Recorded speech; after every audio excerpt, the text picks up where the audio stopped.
Good morning. So today we are going to be reading one of our primary sources that relate to a court case that we are talking about in our law class today. I would like for you to turn in your book, Voices of Freedom by Eric Bonner. Turn to page 354, please. We are going to be reading 194. Anthony Kennedy, Opinion of the Court in Lawrence v. Texas, 2003. Throughout the reading, I will be asking you questions. Please record the question and answer in your notebook. And then when you're done, please turn it in as a homework grade for later on. We're going to start reading the summary. Follow along. One of the most remarkable Supreme Court decisions of recent years came in 2003 in the case of Lawrence v. Texas. A 6-3 majority declared unconstitutional a Texas law making homosexual acts a crime. Written by Justice Anthony Kennedy, the majority opinion overturned the court's 1986 ruling in Bowers v. Hardwick, which had upheld a similar Georgia law. But Kennedy went much further than simply voiding a state law that many Americans deemed an invasion of adult privacy. His decision included an exposition on the meaning of freedom at the dawn of the 21st century. The decision showed how the struggles for equality by feminist and gay movements had succeeded in extending the idea of freedom into most personal realms of life.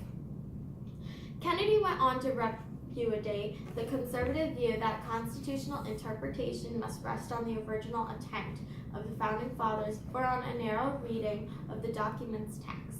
Instead, he reaffirmed the liberal view of the Constitution as a living document whose protections expand as society changes. Okay, I am going to ask you two questions now. First, what did Lawrence versus Texas overturn? What was the court case's name?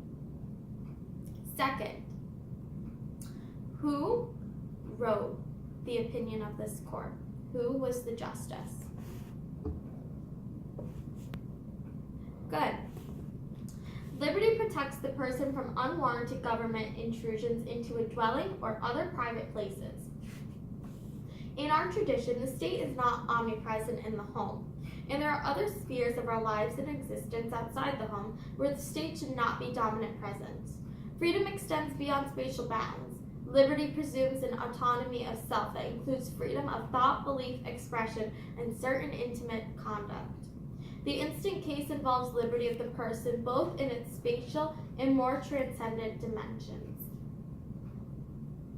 Equality of treatment and the due process right to demand respect for conduct protected by the substantive guarantee the liberty linked in important respects, and a decision on the latter point advances both interests. If protected, conduct is made criminal, and the law which does so remains unexamined for its substance's validity. Its stigma might remain even if it were not enforceable as drawn for equal protection reasons. When a homosexual conduct is made criminal by the law of the state, that declaration in hand and of itself is an invitation to subject homosexual persons to discrimination both in public and private spheres. Excuse me. The central holding of Bowers has been brought in question by this case, and it should be addressed. Its continuance as precedent deems the lives of homosexual persons. After reading halfway through, what do you believe is Chief Justice Kennedy's decision on the court case before he announces it? Good. The petitioners are entitled to respect for their private lives. The state cannot demean their existence or control their destiny by making their private sexual conduct a crime. Their right to liberty under the Due Process Clause gives them the full right to engage in their conduct without intervention of the government. It is a promise of the Constitution that there is a realm of personal liberty which the government may not enter. The Texas statute furthers no legitimate state interest in which can justify its intrusion in the personal private life of the individual.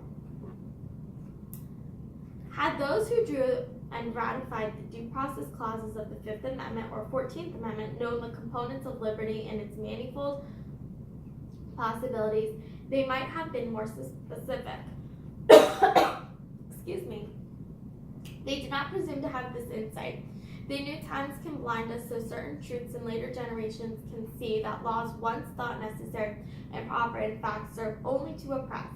As the Constitution endures, persons in every generation can invoke its principles in their own search for greater freedom. So just a few more questions.